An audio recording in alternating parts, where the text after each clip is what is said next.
Welcome to this journey through one of the most disturbing cases recorded in the history of Georgia. Before we begin, I invite you to leave in the comments where you're watching from and the exact time at which you're listening to this narration. We're interested in knowing to what places and at what times of day or night these documented stories reach. In the autumn of 1837, a series of unexplained disappearances began to plague Chatham County, Georgia.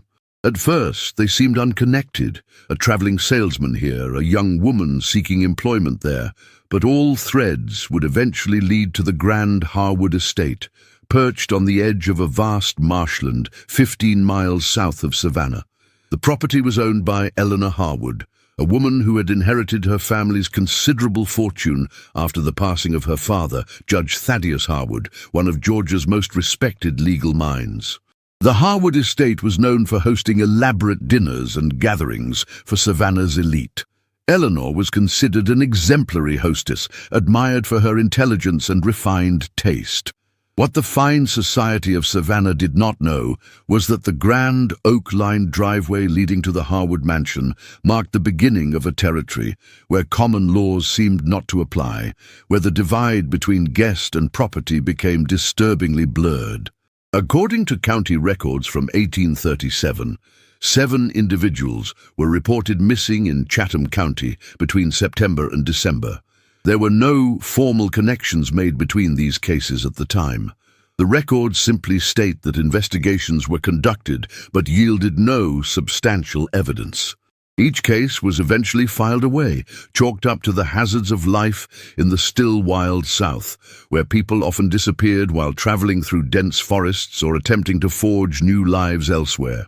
What makes these particular disappearances noteworthy is a journal discovered in 1963 during the renovation of an old property that once belonged to the Harwood family's former groundskeeper, Thomas Redding. The leather-bound journal, with its yellowed pages and fading ink, contained entries spanning from 1834 to 1838. The handwriting matched samples of Redding's script found on employment documents in the Chatham County archives. The journal was never published, but was reportedly sealed in the university archives at Emory University after a brief investigation that mysteriously ended without conclusion. The journal begins innocently enough, with mundane entries about estate management, weather conditions, and the comings and goings of the Harwood household. But beginning in late August of 1837, the entries take on a different tone. Redding writes of strange sounds coming from the east wing cellar and guests who arrive but never seem to leave through the front gates. He describes his employer, Eleanor Harwood, as changing. There is something in her eyes now that wasn't there before. A passage dated September 23, 1837 reads, "Miss Harwood requested I prepare the old storage rooms in the east wing. When I asked what for, she merely smiled and said, 'For long-term guests. I've been instructed to reinforce the doors and add new locks. The carpenter was told to install smaller windows, too small for a person to fit through. I don't like this work. I don't like it at all.'" Eleanor Harwood was 32 years old in 1837, unmarried despite numerous suitors, and had been managing the family estate since her father's death 5 years prior. County tax records show the Harwood plantation was one of the most profitable in the region, producing rice and cotton through the labor of more than 100 enslaved persons. Eleanor's father had been known as a harsh but not unusually cruel slave owner by the standards of the time. What local historians have found unusual, however, was Eleanor's management style after her father's death. According to ledgers kept by the plantation overseer William Hughes, Eleanor took a far more direct and personal interest in the discipline of the enslaved workers than most women of her station typically would. Hughes' records indicate that Eleanor would often observe punishments and occasionally dictate specific methods. One entry from 1836 simply states, "Miss Harwood insisted on being present for the whipping of Jonah. She watched without expression. Afterward, she told me it was insufficient and had me continue until the man could no longer stand. I have never seen such coldness in a lady." These documents paint a picture of a woman who, behind the veneer of southern gentility, harbored a disturbing fascination with power and control. But it wasn't until the autumn of 1837 that Eleanor's darker inclinations apparently evolved into something far more sinister. According to Reading's journal, the first special guest arrived in late September, a young man who had come to the estate seeking employment as a tutor. He was ushered into the main house and, according to Reading, was served dinner with Eleanor in the formal dining room. Reading wrote, "The young man, Mr. Sullivan from Boston, seemed impressed by Miss Harwood's knowledge of literature and philosophy. She was most charming. After dinner, she asked me to bring brandy to the study. That was the last time I saw Mr. Sullivan in the main house. 3 days later, I heard sounds coming from the East Wing cellar, like someone pounding on wood." Over the next 3 months, Reading documented 6 more individuals who came to the estate.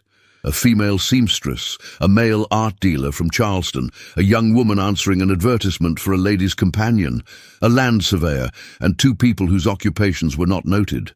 In each case, the pattern was the same. They were received graciously, dined with Eleanor, and then seemingly vanished. But they hadn't left the property. Reading's journal suggests that Eleanor had created her own private collection of people, individuals who were neither family nor traditional servants, but who occupied a terrible new category she had devised. "Today I was instructed to deliver food to the East Wing," Reading wrote in late October. Miss Harwood unlocked the series of doors herself. "I saw them, 3 of them at that point, in separate rooms. They were dressed in plain white garments like hospital gowns. Their heads were shaved. They did not speak as we entered. They kept their eyes downcast."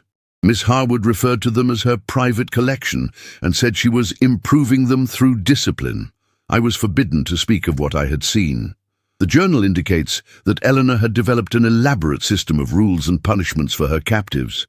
They were forced to memorize poems, passages from books, or musical compositions, which they would have to recite or perform perfectly upon demand. Failures resulted in what Reading obliquely refers to as corrections. He never details these punishments explicitly, but his revulsion is clear in passages where he describes hearing sounds no human should make and finding bloodied rags when he was ordered to clean certain rooms. What makes the Harwood case particularly disturbing is the calculated nature of Eleanor's actions. This was not a crime of passion or momentary madness, but a methodically executed series of abductions and imprisonment. She selected her victims carefully, people who were transient, who would not be immediately missed, who had come to her seeking something, employment, patronage, or business. She used her social position as a shield, knowing that few would question the comings and goings at the estate of one of Savannah's most prominent families. The climate of the pre-Civil War South created the perfect conditions for Eleanor's crimes. The institution of slavery had already established a social hierarchy where certain humans could legally own others. In this environment, Eleanor's actions, while still criminal, represented an extension of an already morally corrupt system rather than a complete aberration. She simply applied to white visitors the same principles of ownership and control that society had normalized for enslaved black individuals. The question that has haunted researchers is why? What drove this wealthy, educated woman to create her own private prison? Reading's journal offers some clues. He recalls overhearing a conversation between Eleanor and her captive art dealer, in which she said, "In here, you exist solely according to my design. Outside these walls, you were subject to the random chaos of an indifferent world. Isn't there comfort in knowing exactly what is expected of you, in being entirely known by another?" This suggests that for Eleanor, her actions may have stemmed from a pathological desire for complete control, not merely over the bodies of others, as slave owners had, but over their minds, talents, and spirits as well. She seems to have fancied herself as a kind of sculptor of human beings, reshaping them according to her vision. December brought a bitter cold to coastal Georgia, unusual for the region. Reading's journal entries become more frantic during this period. He describes how Eleanor's behavior grew increasingly erratic. She began spending entire days in the East Wing with her captives. The regular functioning of the plantation was neglected as she focused her attention on what she reportedly called her true purpose. On December 12th, Redding writes of a disturbing incident. Miss Harwood summoned me to the East Wing after midnight. She was in a state I had never seen. Her hair undone, her dress spattered with something dark. She was ranting about one of them being defective and resistant to improvement. She ordered me to help her move it from the room. I found the young woman who had come as a seamstress lying on the floor. She did not appear to be breathing. When I reached to check, Miss Harwood struck my hand away and said, "It's not your concern if the material is flawed." We wrapped the body in canvas. I was instructed to bury it in the North Marsh, where the ground doesn't freeze. This appears to be the first death among Eleanor's captives, but Redding's subsequent entries suggest it was not the last. By late December, he writes of being unable to sleep, tormented by what he had witnessed and his own complicity. He writes, "I have become a monster by association. My hands are not clean. May God forgive me for what I have allowed to happen." The final entry in Redding's journal is dated January 3rd, 1838. It reads simply, "I can bear this no longer.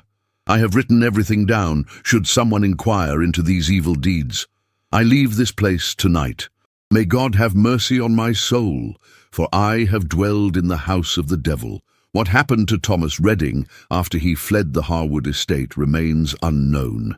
No records of him have been found in Chatham County or surrounding areas after 1838.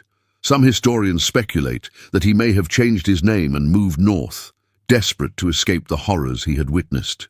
Others suggest a more grim fate, that perhaps Eleanor Harwood discovered his documentation of her crimes and ensured he would never speak of them.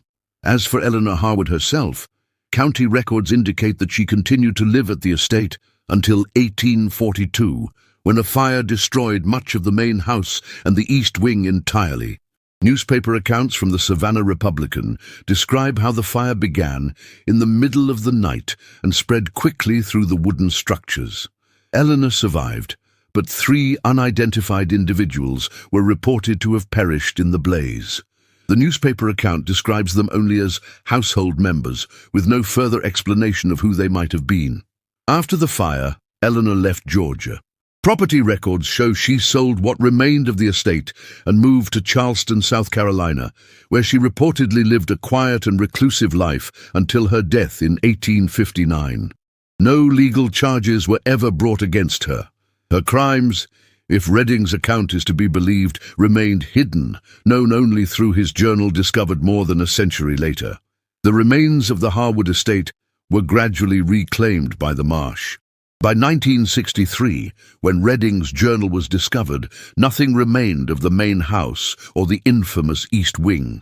Archaeological surveys conducted in 1965 revealed some foundation stones and burned timber, but no human remains were recovered, despite a search of the area described as the North Marsh in Redding's account. The case of Eleanor Harwood represents a dark chapter in Georgia's history, one that went undocumented in official records and survives only through one man's private writings. It speaks to the ways in which power and privilege could shield even the most heinous actions from scrutiny, and how the dehumanizing institution of slavery created a moral framework in which someone like Eleanor could extend the concept of human ownership to a new and personal level of horror. In the winter of 1967, a graduate student at Emory University named Margaret Collins was reportedly granted access to Redding's journal for a dissertation on crime in the Antebellum South.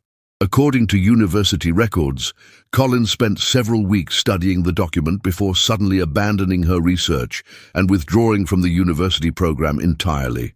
When contacted by a local newspaper for a story on historic Savannah homes in 1968, Collins refused to discuss the Harwood case, saying only, "Some histories should remain buried, some minds should not be understood." The journal itself was last confirmed to be in the Emory University Special Collections in 1969. A request to examine it in 1971 returned the information that the document had been misplaced during cataloguing. Subsequent searches have failed to locate it. Whether this represents a simple clerical error or something more deliberate remains unknown. What we are left with are fragments of a story about a woman who took the already reprehensible institution of human ownership and twisted it into something even more personally horrific. A woman who used her social position to create a private world where she could reshape human beings according to her design. A woman who, by all accounts, was never brought to justice for her crimes. The marshlands south of Savannah have changed dramatically since Eleanor Harwood's time. Development has claimed much of what was once wilderness, but locals still speak of a certain area 15 miles south of the city that remains strangely undeveloped. The land there is said to be sour. Nothing grows right, buildings don't last. Some attribute this to the environmental conditions of the marsh. Others, familiar with the Harwood story, suggest a different cause. A local Gullah Geechee elder, interviewed for a cultural preservation project in 1966, offered perhaps the most fitting epitaph for the Harwood case. Some places remember what happened there, long after people tried to forget. Some evil seeps into the soil and stays. That's why nothing grows right in that bend of the marsh. That's why the birds don't sing there. The land remembers what was done, even when the records don't. The story of Eleanor Harwood and her collection serves as a stark reminder of how the darkest human impulses can flourish when unchecked by accountability, when one person is given absolute power over others, and when society creates a moral framework that allows for the ownership of human beings in any form. As the sun sets over the marshlands south of Savannah, one might look at the tall grasses swaying in the coastal breeze and wonder how many other stories remain hidden there, known only to the land that witnessed them. How many other crimes were shielded by privilege, by remoteness, by the complicity of those who knew but remained silent. And how many other Thomas Reddings carried the weight of their knowledge to unmarked graves, leaving only fading journals as testament to horrors that official history has forgotten.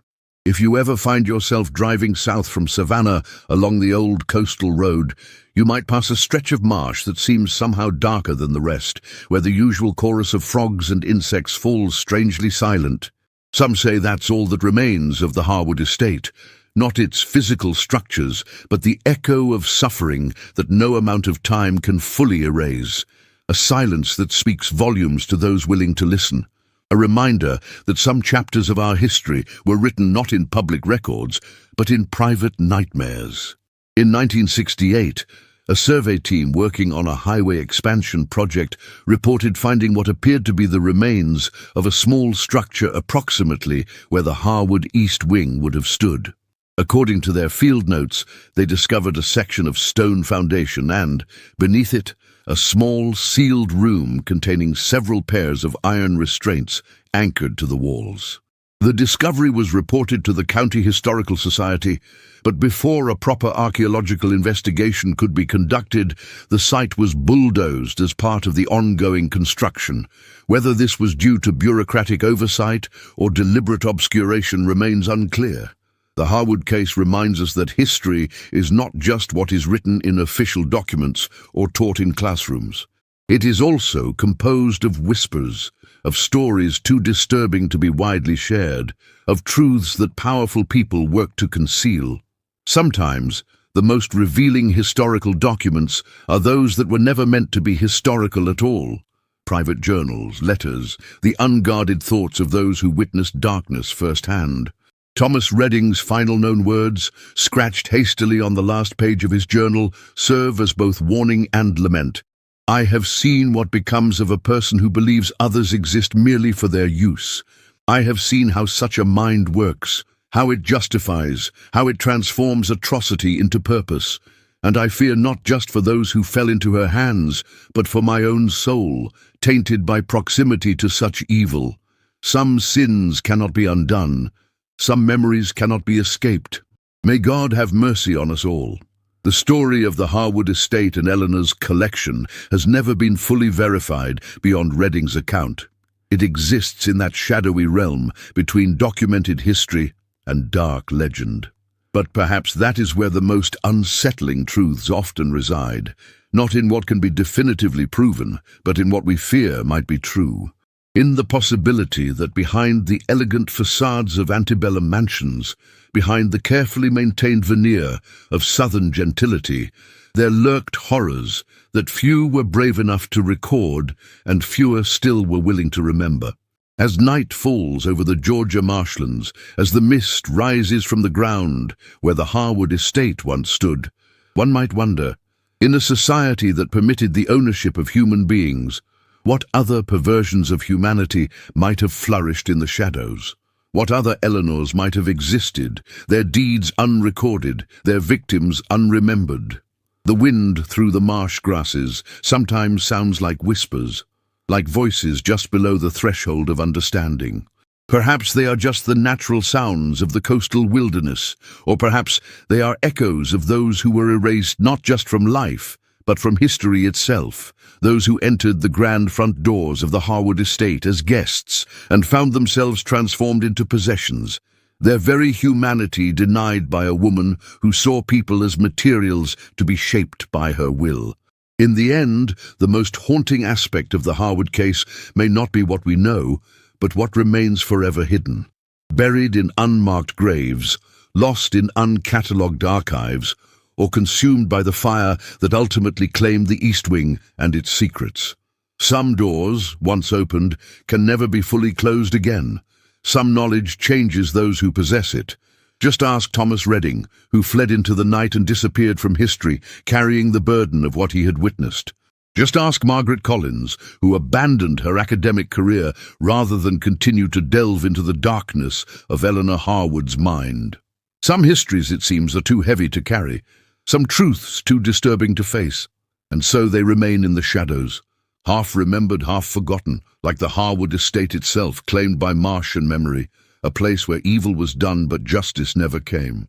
The land remembers, even when people try to forget. The marsh keeps its secrets. And somewhere in the swaying grasses and dark waters south of Savannah, the echoes of Eleanor Harwood's collection remain. A warning about the darkest possibilities that lurk within the human heart when power goes unchecked and when one person is given dominion over another. Next time you drive through Georgia, pay attention to those places that feel somehow wrong, where the birds don't sing, where the air feels heavy with unspoken history. Some might say it's just the natural melancholy of the marsh. Others might suggest it's the weight of all that has happened there, all that has gone unacknowledged, unjudged, and unatoned for. Either way, listen carefully. The past is never truly silent for those willing to hear.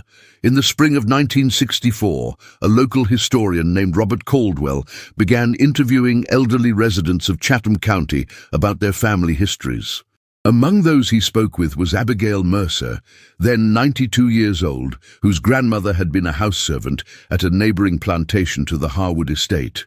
According to Caldwell's notes, Mercer recounted stories her grandmother had told about Miss Eleanor and her special rooms. "My grandmama told me that the house slaves at Harwood wouldn't go near the East Wing," Mercer reportedly said. "They said Miss Eleanor had people in there that weren't slaves but weren't free neither, people who came as visitors and then never left. The house slaves could hear them sometimes, trying to recite poems or play the piano at all hours of the night. If they made a mistake, there would be silence and then sounds that made the house slaves cover their ears and pray." Mercer's account aligns disturbingly well with Redding's journal, despite the fact that the journal had not been made public at the time of her interview. This convergence of narratives from different sources lends credibility to the horrific picture they paint. Another piece of evidence emerged in 1966 when a collection of letters was discovered during the renovation of an old law office in Savannah. The correspondence, dating from 1839 to 1841, was between Judge William Crawford of the Chatham County Court and his colleague in Charleston. In one letter dated June 12, 1840, Crawford makes a passing reference to Eleanor Harwood. "I encountered Miss Harwood at the Morrisons' dinner last evening. There is something in her demeanor that unsettles me profoundly. She spoke at length about her theories on human nature and discipline, how some people are meant to be guided while others are meant to guide. When I mentioned the strange rumors about guests at her estate who are never seen to leave, she merely smiled and said, "My hospitality is simply too compelling for some to resist." There was something in her eyes as she said this that chilled me to my core. I find myself wondering if there is truth to the whispers, but her family name and fortune make direct inquiry impossible without substantial evidence. The letter suggests that even in her own time, Eleanor's activities had generated suspicion among certain members of Savannah society, yet her wealth and social position created a shield that prevented serious investigation. Judge Crawford's reluctance to pursue the rumors without substantial evidence speaks to the power dynamics that allowed Eleanor's crimes to continue unchecked. Perhaps the most disturbing evidence came to light in 1967, when an archaeological team from the University of Georgia conducted a survey of the former Harwood property. While most of the estate had been reclaimed by the marsh, the team discovered what appeared to be the remains of a small cemetery, approximately half a mile from where the main house had stood. The location matched Redding's description of the North Marsh, where he had been instructed to bury the body of the seamstress. The team's report indicates they found the remains of at least 4 individuals buried in unmarked graves. The skeletons showed signs consistent with poor nutrition and, in at least 2 cases, evidence of healed fractures that suggested repeated physical trauma. Most tellingly, one grave contained the remains of a woman in her early 20s, wearing the remnants of a simple white garment and a single thimble clutched in her hand, possibly identifying her as the seamstress mentioned in Redding's account. Due to the limited archaeological techniques available in 1967 and the poor preservation conditions of the marsh, detailed analysis of the remains was difficult. The university's report was filed with the State Historical Society but never published. When a journalist attempted to follow up on the findings in 1969, he was informed that the remains had been reburied in a Savannah cemetery and that the case was considered closed due to the age of the potential crimes and the lack of living suspects. The abrupt conclusion of both the academic study of Redding's journal and the archaeological investigation has led some to speculate about a deliberate suppression of the Harwood story. Descendants of prominent Savannah families, some with connections to the Harwoods through marriage or business, held considerable influence in Georgia politics and academia in the 1960s. It is not inconceivable that pressure could have been applied to minimize a story that cast a shadow over their ancestral legacy. But perhaps the most compelling reason for the case's obscurity is simpler. The horror of what Eleanor Harwood did represents a particularly disturbing evolution of the already reprehensible institution of slavery.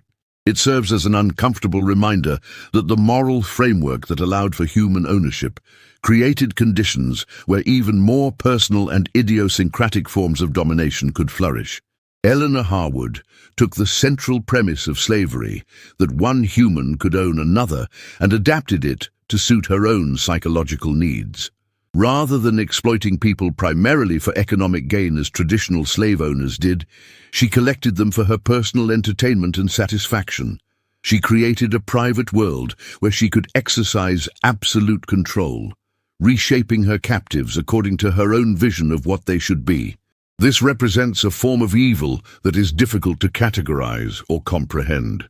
It exists at the intersection of institutional injustice and individual pathology, where the corrupt values of a society enable the darkest impulses of an individual to find expression.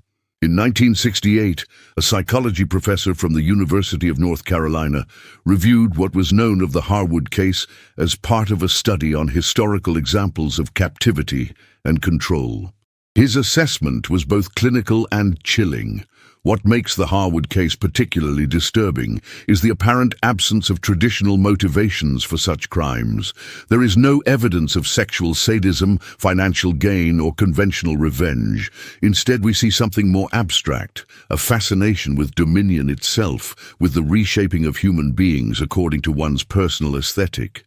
In many ways, this represents a more profound negation of others' humanity than even traditional slavery, as it reduced people not to instruments of production, but to objects of personal artistic expression.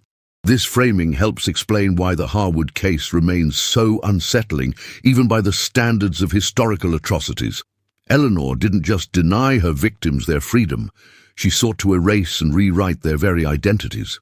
The white garments, the shaved heads, the forced performances and recitations all suggest an attempt to strip away individuality and replace it with her own vision of what these people should be. In this light, the east wing of the Harwood estate represents not just a physical prison, but an ontological one, a place where people were not merely confined, but fundamentally redefined according to another's will. Fragments of this story have occasionally surfaced in popular culture. A 1972 novel titled The Collector's Rooms drew loose inspiration from the Harwood case, though it transplanted the setting to New England and added supernatural elements absent from the historical accounts.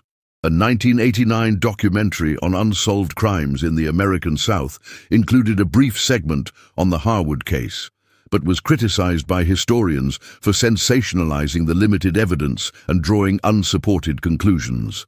In 2006, a graduate student at Georgia State University attempted to revive academic interest in the case as part of a thesis on hidden histories of the Antebellum South. Her requests to access any remaining documentation from the 1960s investigations were denied, with university administrators citing privacy concerns despite the passage of more than 160 years since the events in question. This pattern of initial interest, followed by institutional resistance, has characterized the Harwood case throughout its limited historiography. It is as if the story itself generates a kind of discomfort that makes both academic and popular audiences reluctant to engage with it deeply, a discomfort that stems not from supernatural horror, but from its uncomfortably plausible portrayal of human capacity for evil. A particularly poignant piece of evidence emerged in 1971, when the great-granddaughter of Thomas Redding contacted the Savannah Historical Society. She had discovered among family heirlooms a small leather case containing several items: a pocket watch, a tarnished silver button, and a folded piece of paper with a brief note in what appeared to be Redding's handwriting. The note read simply, "Items belonging to those who cannot reclaim them. May they serve as proof that they existed and were remembered by someone." The button was identified as consistent with men's fashion from the 1830s, while the watch had an inscription on the interior reading, "To James Sullivan, from Father Boston, 1836. This matches the name of the tutor who, according to Redding's journal, was the first person to disappear into Eleanor's collection. These small, personal items serve as perhaps the most tangible connection to the victims of the Harwood estate. They remind us that behind the historical narrative and psychological analysis were real people with lives, families, and futures, all cut short by their fateful decision to accept an invitation from a seemingly respectable woman in rural Georgia. What happened to Eleanor Harwood after she relocated to Charleston remains largely unknown. City directories list her as residing at an address on Tradd Street from 1843 until her death in 1859. Newspaper accounts describe her as reclusive and eccentric, but there is no evidence that she continued her collection of people in her new location. Perhaps the fire at the estate and the narrow escape from discovery had made her more cautious. Or perhaps, as some psychologists who have reviewed the case have suggested, her compulsion was tied specifically to the Harwood estate itself, to the power she held there as the undisputed mistress of a remote domain. Her death notice in the Charleston Mercury was brief, mentioning only that she was the daughter of the late Judge Harwood of Georgia and that she had died after a brief illness. She left no children, and her remaining property was divided among distant relatives. None of her correspondence or personal papers from her Charleston years have survived, leaving a 16-year gap in our understanding of her life after leaving Georgia. This absence of information has led to speculation. Some have suggested that Eleanor might have continued her activities in a modified form, perhaps targeting slaves rather than white visitors to avoid the attention that would come with disappearances among her social class. Others propose that she might have channeled her controlling impulses into more socially acceptable forms of dominance, such as charitable work that allowed her to dictate the lives of the deserving poor. But without evidence, such theories remain speculation. The truth of Eleanor Harwood's final years died with her in 1859, buried in an unmarked grave in Charleston's St. Philip's Cemetery. Local records indicate that despite her wealth, her funeral was sparsely attended, and no epitaph was carved on her stone. Perhaps the most fitting postscript to the Harwood case came in 1973, when an elderly woman named Clara Mitchell was interviewed for a local history project in Savannah. Mitchell, then in her 90s, claimed that her grandmother had worked as a laundress for a family neighboring the Harwood estate. According to Mitchell, whenever her grandmother spoke of Eleanor Harwood, she would make a warding gesture and say simply, "Some people got a hunger that food can't satisfy." That hunger, for control, for dominion, for the power to reshape human beings according to one's will, lies at the heart of the Harwood case. It represents a particular manifestation of evil that feels at once historically distant and uncomfortably relevant to contemporary concerns about power and consent. In the marsh south of Savannah, few traces remain of the Harwood estate. Development has claimed much of the land, with suburban homes and shopping centres standing where rice fields once stretched to the horizon. But there is a small area, approximately 15 miles south of the city, that remains undeveloped, a patch of marshland that local builders reportedly avoid. A real estate agent interviewed for a 2012 article in the Savannah Morning News offered a practical explanation. The soil composition there is problematic for foundations. It's just not worth the engineering challenges when there's plenty of suitable land nearby. But older residents offer different explanations, speaking of bad feelings and heavy air. One elderly man, whose family had lived in the area for generations, put it more bluntly, "Some places remember what was done there. That marsh remembers what Miss Eleanor did to those poor souls." Whether one attributes such sentiments to superstition or to some more poetic understanding of how trauma leaves its mark on a landscape, they speak to a fundamental truth. The past is never entirely past. It lives on in records and recollections, in stories told and retold, in the reluctance to build where terrible things once occurred. The case of Eleanor Harwood and her collection stands as a dark chapter in Georgia's history, one that official narratives have largely overlooked, but that survives in fragments of evidence and in the oral traditions of those whose ancestors witnessed the evil that unfolded at the edge of the marsh. It serves as a reminder that behind the elegant facades of antebellum mansions, behind the romanticized images of southern plantations, there existed not just the institutional horror of slavery, but also more idiosyncratic evils. The private hells created by individuals who took the license granted by an unjust society and fashioned from it their own particular nightmares. In the whispering marsh grasses south of Savannah, in the gaps in official records, in journals discovered a century too late for justice to be done, the story of Eleanor Harwood and her victims persists. A cautionary tale about what happens when power goes unchecked and when one person is granted dominion over another. As you drive along the coastal highway, you might pass the unmarked spot where the Harwood estate once stood. There is nothing there now to commemorate what happened. No historical marker, no memorial to those who entered through its grand doors and found themselves transformed from guests to possessions. Just the marsh, the wind, and perhaps, if some accounts are to be believed, an unnatural silence where birds refuse to sing. But for those who know the story, that absence speaks volumes. It reminds us that history is not just what we choose to remember and commemorate, but also what we choose to forget, or what others have decided should be forgotten. In that forgetting, there is a second erasure of those who suffered, a continuation of the silencing that began when they were first taken into Eleanor's collection. So perhaps the most fitting memorial is simply to remember, to acknowledge that Eleanor Harwood existed, that her victims existed, that such horrors were possible within a society that allowed certain humans to own others.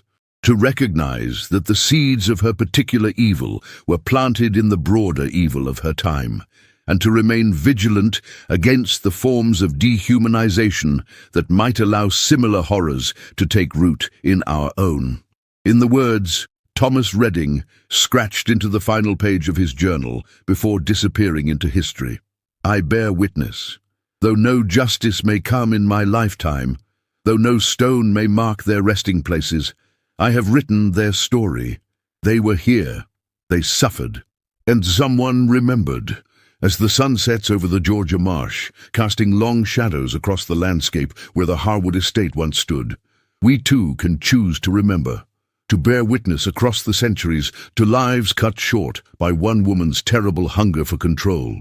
In that remembering lies perhaps the only justice still possible for Eleanor's collection, the acknowledgement that they were not objects but people, not possessions, but individuals with names, histories, and humanity that no amount of cruelty could truly erase. The land remembers, and now so do we, and now so